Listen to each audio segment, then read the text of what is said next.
Olá pessoal, estamos dando início a mais uma aula de EBD no grupo da sala de jovens. Nós estamos estudando a revista, nós estamos estudando a Carta aos Coríntios, já estudamos a primeira Carta aos Coríntios e hoje nós vamos começar a Carta aos 2 Coríntios, né? Estamos na lição 8 da nossa revista e hoje a gente gostaria de aprofundar um pouquinho no que é a Carta aos 2 Coríntios, no que a cidade de Coríntios representava para aquela época. E gostaria que você parasse um pouco nesse momento, que você sentasse, que você desse um pause e aí pegasse a sua Bíblia, caso não esteja com ela em mãos ainda, desse um pause para que a gente orasse juntos agora. Você pausasse, você orasse aí na sua casa, para que a gente possa entrar junto nessa aula, beleza? Eu vou orar aqui. Senhor nosso Deus e Pai, muito obrigado, Pai, por este tempo que estamos tendo, Senhor Deus.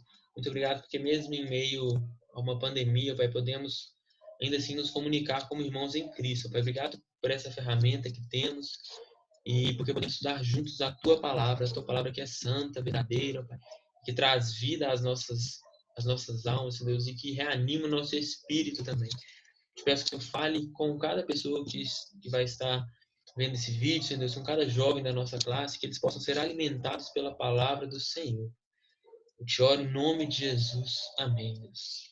Amém. Bom, então, como eu falei, semana passada a Pri, ela deu a lição a respeito de 1 Coríntios, capítulo 16, e a gente já vinha há um tempo estudando a carta de 1 Coríntios. Ano passado a gente estudou grande parte. Nós estudamos do capítulo 1 ao capítulo 11, depois a gente entrou nesse ano com os dons espirituais, estudamos Coríntios capítulo 12, estudamos a respeito do amor, que é o dom sobremodo excelente, né? E é o dom que é a chave de ligação, é o elo de ligação entre todos os dons, e é o dom que deve permanecer em nós para a atuação de todos os outros também. Depois a gente teve a participação do pastor Nicolas, onde ele expôs para a gente o capítulo 14. Foram 3 aulas a respeito do capítulo 14 de 1 Coríntios, falando a respeito do dom de línguas, dom de profecia e outras questões que estão na carta também, ordem do culto e etc. Depois estudamos capítulo 15 de 1 Coríntios, falando sobre ressurreição. Estudamos capítulo 16 também na aula passada, onde nós vimos alguns princípios de uma igreja que é uma igreja responsável. E hoje a gente vai entrar na carta de 2 Coríntios. Mas para a gente estudar a carta de 2 Coríntios, a gente precisa dar uma contextualizada. Primeiramente, quem escreveu essa carta? Por que escreveu essa carta? Em que época ela foi escrita? Ela foi designada a quem? Então a gente vai tentar tratar um pouco disso nessa introdução que a gente está dando aqui com vocês. Beleza? Então, primeiramente, quem escreveu a carta aos Coríntios, a segunda carta aos Coríntios, foi o apóstolo Paulo. Ela tem o nome de segunda epístola de Paulo aos Coríntios, mas provavelmente ela não foi a segunda carta escrita por Paulo aos Coríntios. É bem provável que foram ao todo 4 cartas escritas aos Coríntios. Nós temos a primeira carta, nós temos essa segunda carta também, mas essa provavelmente foi ou a terceira ou a quarta carta. Alguns estudiosos falam que a terceira e a quarta estão introduzidas em conjunto, mas não é a teoria mais aceita. Mas muitos estudiosos falam que essa seja ou a terceira ou a quarta carta dos Coríntios. Então, esse é o primeiro ponto que a gente gostaria de tratar. A carta ela foi escrita aproximadamente um ano depois da primeira carta, dessa primeira carta aqui. Ela foi escrita aproximadamente no ano 57. Ela foi escrita numa região onde a gente já ouviu falar muito, que é a Macedônia. Mas, eu vou mostrar um mapinha aqui. A Macedônia não era uma cidade, era um conjunto, como eu estou mostrando aqui, de várias cidades. E Paulo escreveu, ele estava dentro dessa cidade, provavelmente estava em Filipos, né? É a data de escrita, o local de escrita mais provável. E ela foi designada aos Coríntios, que estão a muitos quilômetros da Macedônia. Paulo já tinha passado ali alguns anos com os Coríntios, ele já tinha ido pelo menos nessa igreja umas 3 vezes, e o capítulo 18 do livro de Atos, ele relata que a última vez que Paulo tinha passado lá antes de escrever essa carta, ele tinha ficado lá pelo menos 1 ano e meio convivendo com aquela igreja, convivendo com aquele povo, entendendo da cultura, entendendo da realidade local, daquela comunidade. E quando ele saiu dali, ele saiu para as viagens missionárias dele. Paulo fez 4 viagens missionárias ao redor do mundo, né? Ao redor daquela região ali do Império Romano. E o apóstolo Paulo, ele foi um homem muito diferente na sua época. Ele tinha o dom do apostolado, além de ser ofício apostólico direto, por designação direta de Cristo. Ele tinha o dom do apostolado, que a gente já estudou. Ele era um homem realmente enviado por Deus para manifestar o reino do Senhor no mundo naquela época. Ele era um homem totalmente assim capacitado. Paulo ele tinha domínio de várias línguas, ele dominava o hebraico, ele era excelente no grego, o grego da época era o grego, chamado grego koiné, que ele tinha escrita perfeita no grego koiné. Provavelmente ele falava o latim, que era a língua comum do Império Romano. Vou colocar uma imagem aqui de como era o Império, mais ou menos o Império Romano naquela época. Que, na verdade, no ano de 110, 120, mais ou menos depois de Cristo, Paulo escreveu a carta. A Macedônia tinha diminuído um pouquinho, tinha nascido uma nova província aqui entre a Macedônia e a Caia, né, que é Éfeso, mas Paulo ele fala então pelo menos essas três línguas, e isso tudo aqui é o Império Romano, que está de verde, né? Está um pouco lento aqui, mas vamos lá. Isso aí. Toda essa região que a gente está mostrando aqui. E mesmo naquele tempo que não tinha os meios de comunicação que a gente tem hoje, não tinha toda a facilidade de locomoção, ou seja, ele tinha uma limitação geográfica muito grande para aquele tempo, mas ainda assim ele foi um homem totalmente relevante no seu tempo. Ele era um homem designado por Deus para uma missão apostólica naquele tempo. E a gente pode observar aqui grandes cidades muito conhecidas da época, Tessalônica, que eu estou mostrando aqui, Atenas, região de Creta, região de Chipre, que a gente ouve, até a musiquinha, né? Era o seu nome, Barnabé, natural de Chipre, Tarso, que era a cidade de origem do apóstolo Paulo. O apóstolo Paulo, a cidade dele tinha provavelmente 350 mil, tinha mais ou menos 350 mil habitantes. A gente vê Antioquia, e várias outras cidades que eram muito importantes para a época. A gente vê Roma aqui em cima. E Paulo ele foi um homem tão relevante que naquela época, mesmo com as limitações da época, ele passou por Roma, ele passou por Corinto, Atenas, Tessalônica, Éfeso, Creta, que não mostrou, mas tem uma ilha aqui embaixo, ilha de Malta. Foi na última viagem dele, quando ele foi para Roma, ele fez mais ou menos esse percurso que eu estou mostrando aqui. Veio aqui para a ilha de Malta, subiu aqui para a Itália, parou em Roma. Então ele foi assim, um homem designado por Deus, foi um homem além do tempo. E nessa carta de 2 Coríntios, algo que é muito marcado é a defesa que ele faz do seu apostolado. Ele defende o seu ministério. Assim como na primeira carta, ele defende muito o seu ministério. Por quê? Porque ele recebia fortes críticas. Estava recebendo críticas fortíssimas. Vamos dar de tela aqui para aquela dos anos 117, mas enfim. Ele recebia críticas fortíssimas em relação à sua autoridade apostólica por meio daquela comunidade de Corinto. Então, quando ele escreve essa carta, ele investe aproximadamente 7 capítulos defendendo o seu ministério. Por que é importante ele defender o ministério apostólico? Por que é importante ele defender esse título apostólico dele? Porque o título apostólico ele designava credibilidade ao que era escrito, ao que era lido. Porque se ele tinha uma autoridade apostólica designada por Cristo, aquela igreja daria credibilidade ao que ele fala. Por consequência disso, o evangelho chegaria, agora já seria aceito por aquela comunidade. Aquela doutrina de Cristo seria aceita por aquela comunidade local. E não foi diferente em Corinto. Muitas pessoas naquela época se designavam apóstolos, falsos mestres, e Paulo teve que defender o seu ministério. Ele investe pelo menos 7 capítulos nessa defesa do ministério. Mas beleza, voltando ao contexto da cidade de Corinto. O que era a cidade de Corinto? Como era a cidade de Corinto? Vou mostrar outro negócio aqui. Corinto era uma cidade assim, importantíssima para a época. Corinto é uma cidade importantíssima. Eu estou mostrando aqui para vocês um pouco da região dela. Ela fica na região da Caia. Assim como a Macedônia é uma região, a Caia também era uma grande região. E a capital dessa região da Caia era Corinto. Eu estou mostrando aqui. Era uma cidade muito grande, tinha aproximadamente entre 600 mil e 800 mil habitantes. Imagina só, naquela época, uma cidade de 800 mil habitantes. Era uma cidade, e era a capital dessa parte do Império Romano. Corinto era a cidade mais importante de todas as outras cidades. A cidade era mais importante que Atenas, era mais importante que Esparta, mais importante que Olímpia. E o contexto dessa cidade foi um contexto muito marcado por transformações. Se a gente voltar um pouquinho na história, aqui a gente está no ano 57 depois de Cristo. O ano 0, Cristo veio, 33, morreu, ressuscitou. Ano 57, Paulo está aqui em Corinto, levantando essa igreja. Na verdade, ele já tinha se levantado, mas ele está escrevendo essa carta à igreja. E quando a gente volta para a história, um pouco antes do ano 0 ainda, o que era a cidade de Corinto? Ela foi destruída no ano 146 a.C., ela foi destruída pelo Império Romano. O Império Romano estava ganhando uma ascensão ali em frente ao Império Grego, e o Império Romano destrói essa cidade, e ela passa 100 anos, aproximadamente, sem funcionar, destruída, desértica. E 100 anos depois, entre o ano de 44, ano de 46, depois de Cristo, o imperador chamado Júlio César, você já deve ter ouvido falar dele, mas muitas pessoas chamam Júlio César por causa dele, ele reconstruiu essa cidade de Corinto e tornou ela uma capital.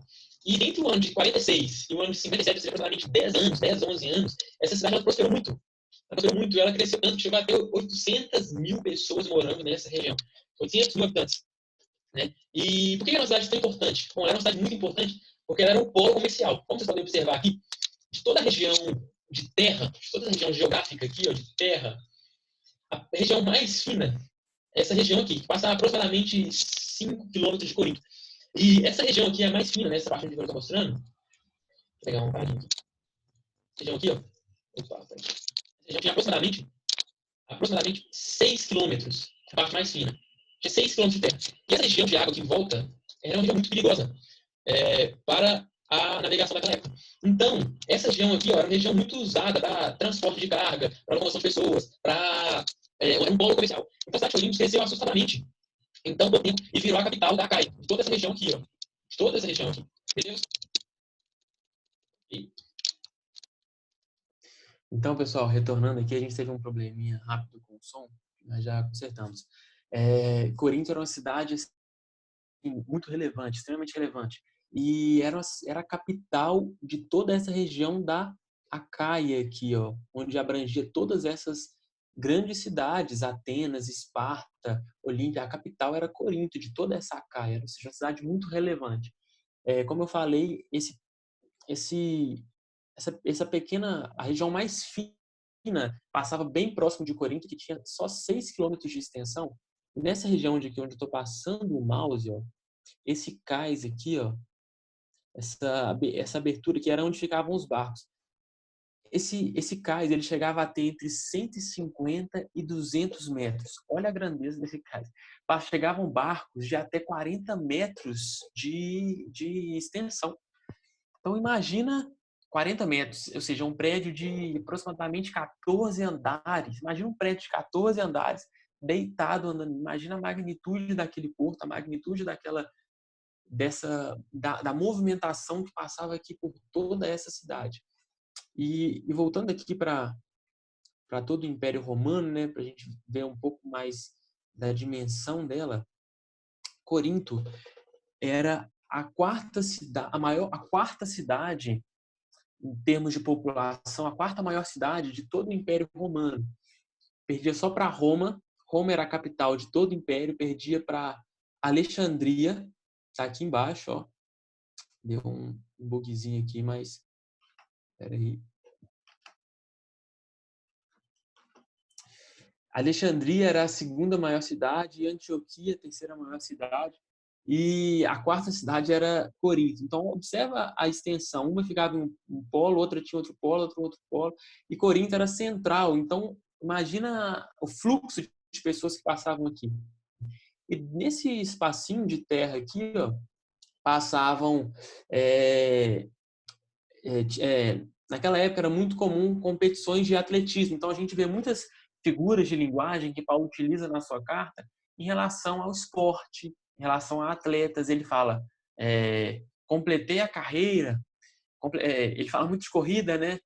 Então, a gente vê que, porque passavam pessoas ali, tinha muitas competições de atletismo, então passavam pessoas envolvidas nessa área também. Passavam artistas nessa região toda, passavam filósofos, passavam comerciantes de vários tipos, de vários ramos. E Paulo, ele era, a profissão externa dele, a profissão secundária dele era fazer tendas, né? A gente vai ver isso aqui um pouquinho hoje também, tá? Então, nessas visitas que essas pessoas, nesse trânsito de pessoas, nessa visita de tantas pessoas, era um ambiente tão genérico, tão múltiplo, era um ambiente tão plural, que essas visitas, ali tinha alguns templos, e esses visitantes naquela cidade de Corinto, eles iam até a cidade e eles faziam diversas ofertas a vários deuses nos seus santuários. Então, era algo que Paulo tratava também. Então, a gente vai ver várias figuras representando isso nas cartas de Coríntios, e na segunda carta de Coríntios a gente vai ver isso também, porque isso era algo comum. Para vocês terem uma ideia, 50% da população, ou seja, desses entre 600 e 800 mil habitantes, em torno de 400 mil habitantes, ou seja, 50% eram escravos. Por isso que a gente vê várias linguagens dentro dessa carta que eram direcionadas aos escravos e aos senhores. Então, assim, a gente vê, por exemplo, ao longo da história, William Wilberforce, por exemplo, que foi um homem que foi aquele que aboliu a escravidão na Inglaterra. no século, se não me engano, século XVI, ou século XVII, século XVIII, por aí. Mas ele foi um homem, ele era um cristão, e ele, a partir do estudo da palavra de Deus, ele viu que a palavra de Deus pregava contra a escravidão. E Paulo, naquela época, escreveu contra a escravidão também, contra esse domínio corrupto sobre o próximo, mas que diante de Deus todos eram iguais, mas que o servo deveria servir ao seu senhor com excelência e ao senhor não deveria explorar o seu servo. Então isso teve uma proporção tão grande, e Paulo escreveu isso na carta, que foi usado durante a nossa história. Tanto que a gente viu que a abolição da escravatura na Inglaterra, no século, se não me engano, 18 ou 17, foi inspirada nas cartas, na doutrina que Paulo pregou. Tamanha relevância a gente tem que dar para essa carta, e tamanha relevância Paulo dava a essa questão, né? Inspirado por Deus, ele escreve isso. E a gente vê aqui, ó, a gente está vendo aqui o Império Romano no século início do século II, né? Que século, no ano 117, essa aqui, ó. E a gente vê grandes cidades aqui que eram comportadas pelo Império Romano. O Império Romano é toda essa região de verde aqui. E a gente vê aqui, por exemplo, ó, a Inglaterra na época, a Bélgica, a Alemanha, regiões aqui como a Suíça, mais embaixo Espanha, Portugal, aqui Itália, onde a capital do Império Romano, né, era Roma. E enfim, era basicamente isso.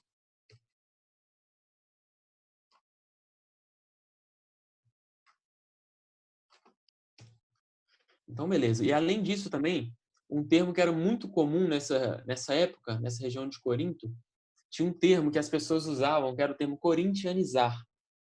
E esse termo ele era utilizado para expressar aquelas pessoas estão corintianizadas, eles estão agindo de forma imoral, estão sendo pessoas perversas, estão sendo pessoas corruptas. Tamanha a fama daquela cidade. Então, olha onde Deus planta aquela igreja naquela época, olha onde Deus institui um apóstolo para plantar uma igreja e ser uma igreja relevante, ser sal em meio às trevas, né? Ser luz em meio às trevas, ser sal um lugar que era de total era um lugar muito promíscuo e onde a gente vê idolatria. Então, Paulo está implantado ali, ele é um homem extremamente relevante. A gente vê que a igreja de Corinto já começa a sua carta falando assim, olha, eu vejo em vocês todos os dons. Era uma igreja relevante para aquela época também, mas ele via que estava tendo algumas contaminações e ele escreve essas cartas com esse propósito, de eliminar essas contaminações, de desconstruir o pensamento mundano que as pessoas estavam carregando por causa dessa interação com povos idólatras, por causa dessa interação com o povo promíscuo, por causa do culto a deuses pagãos ali. E isso estava, de alguma forma, tentando ser introduzido no meio da igreja, no seio da igreja. Então, Paulo ele escreve essa carta para esse povo naquela época, com esse intuito também de inibir essa inserção de práticas malignas no seio da igreja. Beleza? Então, eu queria ler aqui, ó, Atos capítulo 18, que está nesse contexto de criação da igreja, quando ela foi formada, né? Então, vou ler aqui, se você tiver com a sua Bíblia, acompanhe. Atos capítulo 18, a partir do versículo 1. Depois disso, deixando Paulo Atenas, partiu para Corinto. Então, a base de criação dessa igreja, a formação dessa igreja, Paulo estava aqui em Atenas, e ele saiu de Atenas e foi até Corinto. Beleza? Lá encontrou um certo judeu chamado Áquila, natural de Ponto, recentemente chegado da Itália com Priscila, sua mulher, em vista de ter Cláudio decretado que todos os judeus se retirassem de Roma. Paulo aproximou-se deles. Então ele chegou em Corinto, junto com outras duas pessoas que vinham de Roma. Roma a gente viu que estava lá em cima, né? Corinto está aqui, onde eu estou apontando. Roma está aqui, onde eu estou apontando também. E Paulo saiu de Atenas, foi para Corinto, e Áquila e Priscila saíram de Roma e foram até Corinto, e eles se encontraram lá, aqui em Corinto, e Paulo cola com eles Paulo se aproxima deles e no versículo 3 fala: posto que eram do mesmo ofício, ou seja, os dois faziam tendas, passou a morar com eles. Ele trabalhava, pois a profissão deles era fazer tendas. Versículo 4. E todos os sábados discorria na sinagoga, persuadindo tanto judeus como gregos. Ou seja, Paulo, semanalmente, ele ia até a sinagoga daquela cidade e ele discorria com os judeus e com os gregos e ele implantava o evangelho, ele pregava o evangelho da salvação para aquele povo, para aquela cidade, naquelas sinagogas e diante de um povo judeu também, diante dos judeus também nas sinagogas. Então, versículo 5. Quando Silas e Timóteo desceram da Macedônia, Paulo se entregou totalmente à palavra. Ou seja, Silas e Timóteo estavam na Macedônia, a gente já mostrou também a região da Macedônia aqui, ó. Eles desceram na Macedônia, foram até Corinto, e eles foram auxiliares de Paulo no início de formulação dessa igreja, junto com Áquila e Priscila. Provavelmente era na casa de Áquila e Priscila.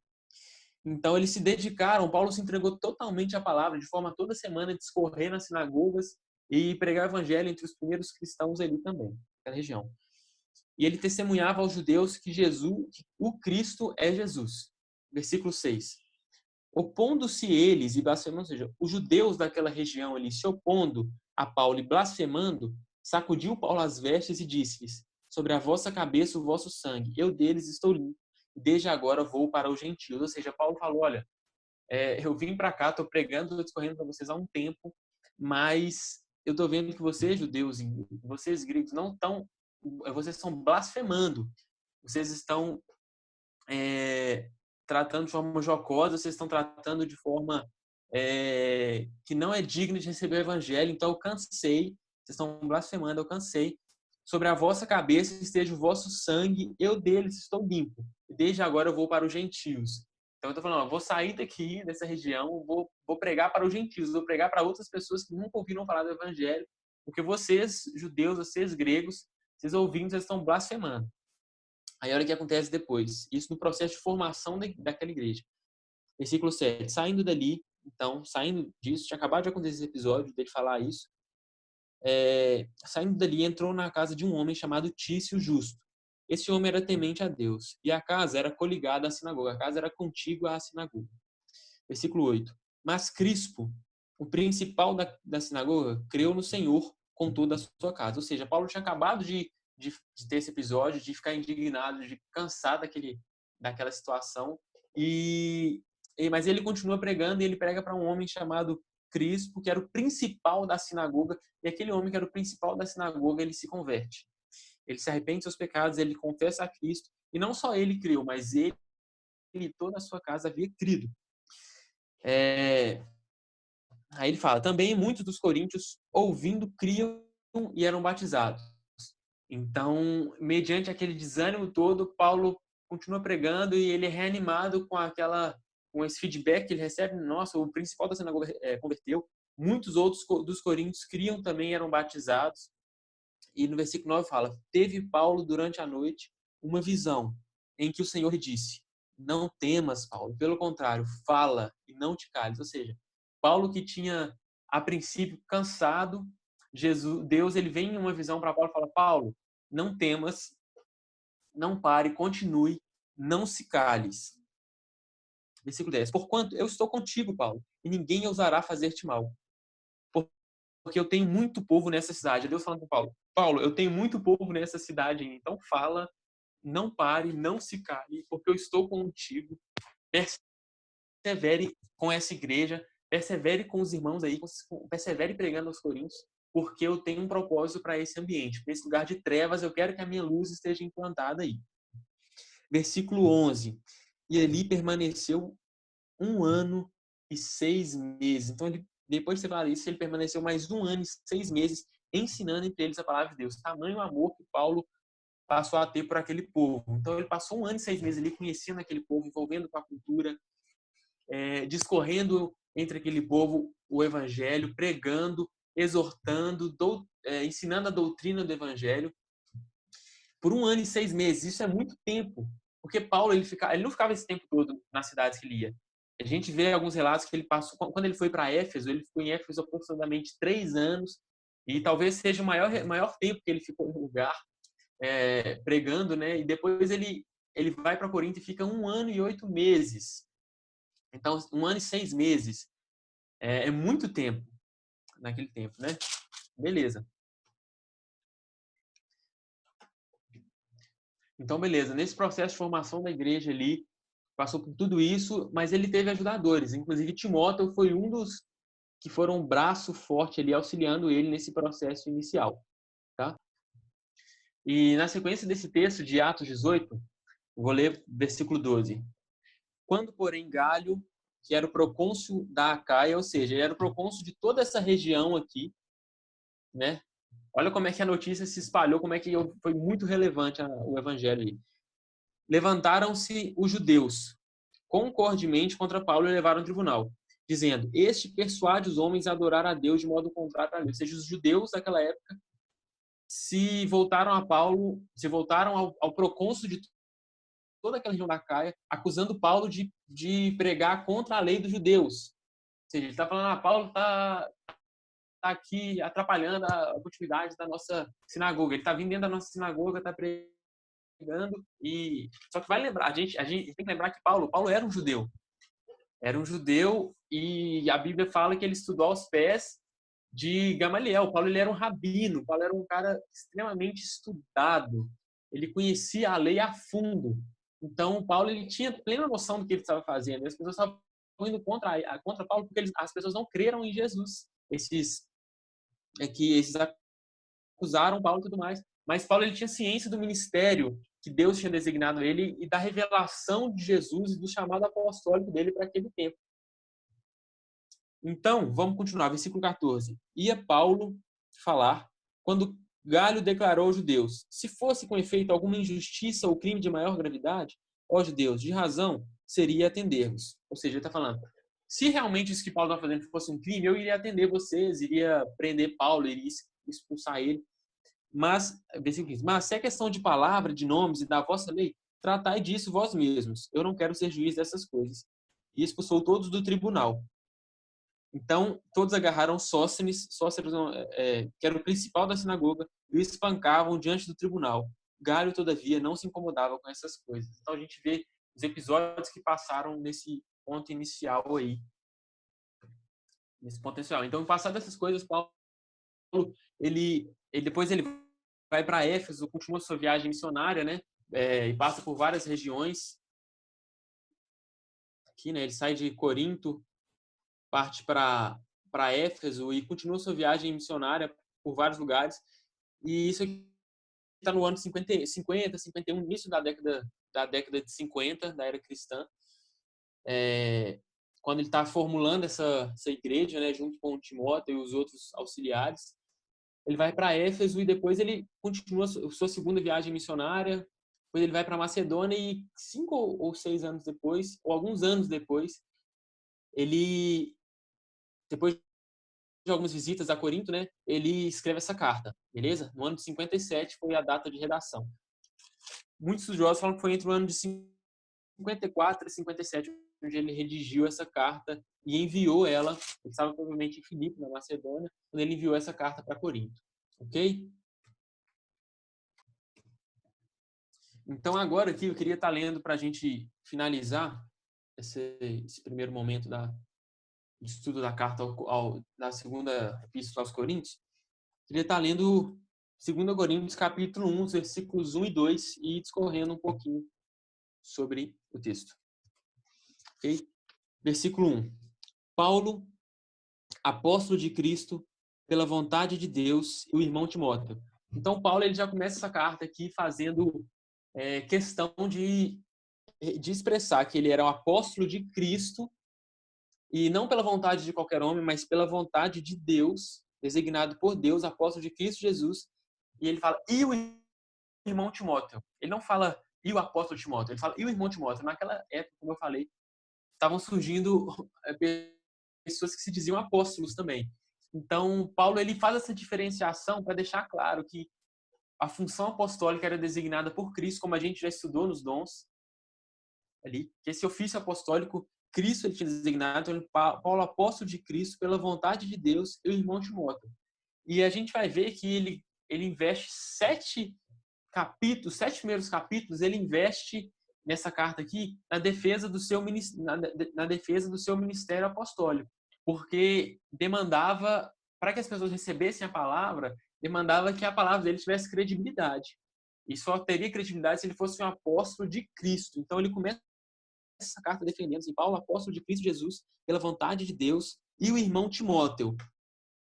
A quem? A igreja de Deus que está em Corinto, e a todos os santos em toda a Acaia.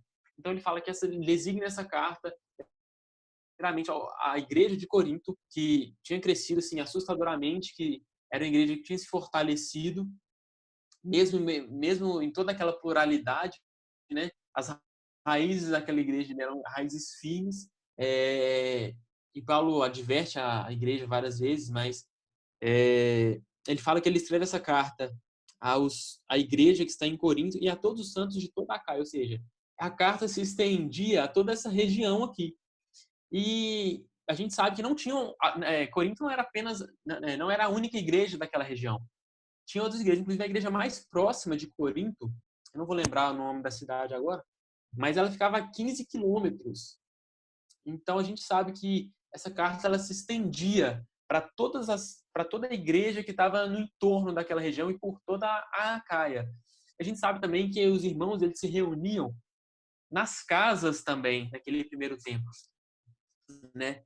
Então Paulo ele estende, ele não fala não é exclusivo para aquele núcleo, mas ela se estende por toda aquela região da Acaia. E a gente vê a relevância que teve isso, que foi utilizada, como eu falei, no século XVIII por William Wilberforce como inspiração para abolir na Inglaterra, para ser um braço forte de abolição da escravatura, do tráfico de negros, do tráfico negreiro, do tráfico de escravos no século 17 e 18. Ok?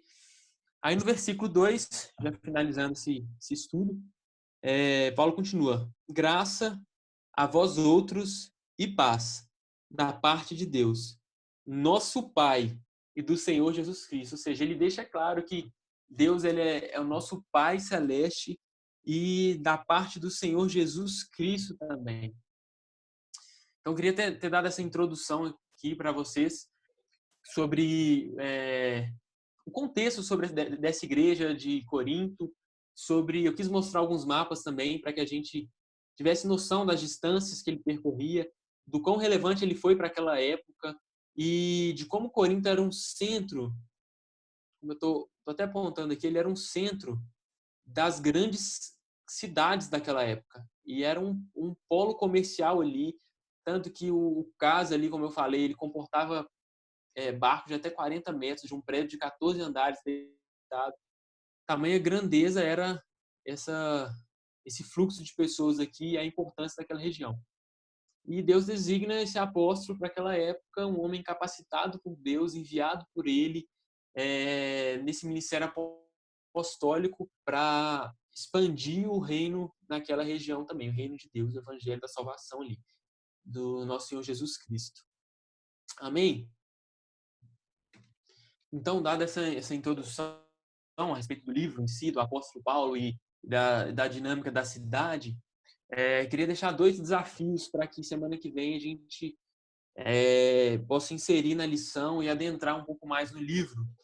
O primeiro desafio que eu quero deixar para os alunos da nossa EBD, para os jovens da nossa EBD, é que a gente ingresse no desafio de leitura da Bíblia. Né? Foi proposto a leitura da Bíblia em ordem cronológica por 8 meses. A gente deu início no dia 1º de abril, hoje é dia 3 de abril, e hoje a gente vai estar lendo o livro de Jó. Então, você que ainda não inseriu, você que ainda não ingressou nessa jornada de leitura cronológica da Bíblia, o primeiro desafio é que você separe apenas 20 minutos dos seus dias para que você leia a Bíblia junto com toda a igreja. Toda a igreja está lendo, está nesse propósito. E o primeiro desafio é esse. O segundo desafio que eu quero deixar é que ao longo dessa semana também vocês pudessem ler o livro todo de 2 Coríntios. A segunda epístola toda de Paulo aos Coríntios. Você pode ler, o tempo que a gente investe para ler é de 40 a 45 minutos. você investe para ler toda a carta de 2 Coríntios. Se você jogar no YouTube aí ou no Spotify, tem a leitura em áudio em várias versões, por vários narradores também. Pode ler na versão do Cid Moreira, se você quiser, em outras versões também. Mas o tempo que você vai investir essa semana para a EBD é de 40 a 45 minutos para ler todo esse livro de 2 Coríntios, para que a gente tenha uma visão mais geral da carta e para que a gente possa adentrar na próxima lição aí, beleza? Então é isso. Vocês tenham uma boa semana, que a gente aproveite essa quarentena aí da melhor forma e vamos aproveitar nosso tempo, aprendendo mais o Senhor e vamos encher nosso coração de esperança, de confiança de que Deus está no controle de todas as coisas e de que esse tempo logo passará. Amém? E tamo junto aí. Qualquer dúvida a gente pode ir conversando pelo WhatsApp, tá? No nosso grupo. Vocês podem mandar dúvidas, questões lá que ficaram, beleza? E tamo junto aí. Até semana que vem.